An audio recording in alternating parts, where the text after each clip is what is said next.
Israel berencana merekrut sekitar 70.000 pekerja asing asal Tiongkok, India, Sri Lanka, dan sejumlah negara Asia lainnya. Mereka akan dipekerjakan untuk mempercepat pembangunan infrastruktur dan tata kota yang hancur akibat gempuran perang. Informasi tersebut diungkapkan Yehuda Morgenstern, Direktur Jenderal Kementerian Konstruksi dan Perumahan Israel. Israel tengah meningkatkan kuota pekerja konstruksi asing menjadi 70.000 dari sebelumnya hanya 50.000 yang akan disetujui oleh pemerintah dalam beberapa hari mendatang. Dikutip dari Al Arabiya, ribuan buruh asing ini direkrut pasca pemerintah Israel melarang 80.000 pekerja konstruksi Palestina memasuki Israel buntut serangan Hamas terhadap Israel. Larangan ini awalnya diberlakukan sebagai sanksi atas tindakan yang dilakukan Hamas. Namun imbas larangan tersebut, pembangunan di kawasan perkotaan terhambat di tengah banyaknya infrastruktur yang hancur akibat gempuran perang.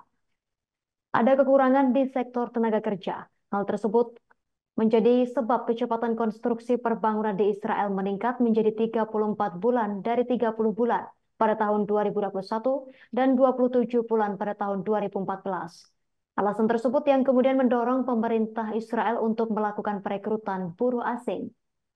Sayangnya, rekrutmen ini dilakukan tanpa menyertakan perjanjian bilateral dengan negara asal alias ilegal. Pemerintah Israel belum memberikan komentar apapun terkait rekrutmen ilegal ini. Namun dari informasi yang beredar, perekrutan buruh ilegal dilakukan Israel untuk menekan pengeluaran negara di tengah gejolak perang. Mengingat selama 2 bulan terakhir kondisi ekonomi Tel Aviv dilaporkan goyah hingga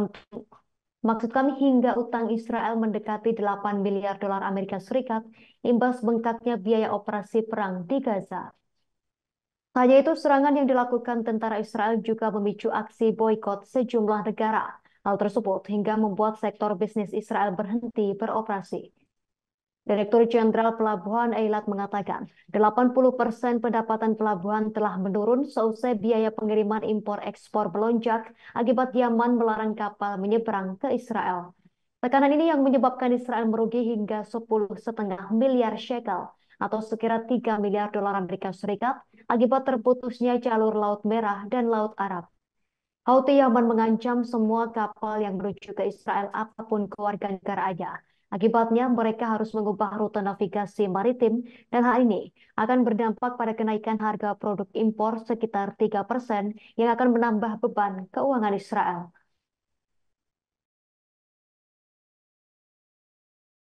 Download Tribun X sekarang, menghadirkan lokal menjadi Indonesia.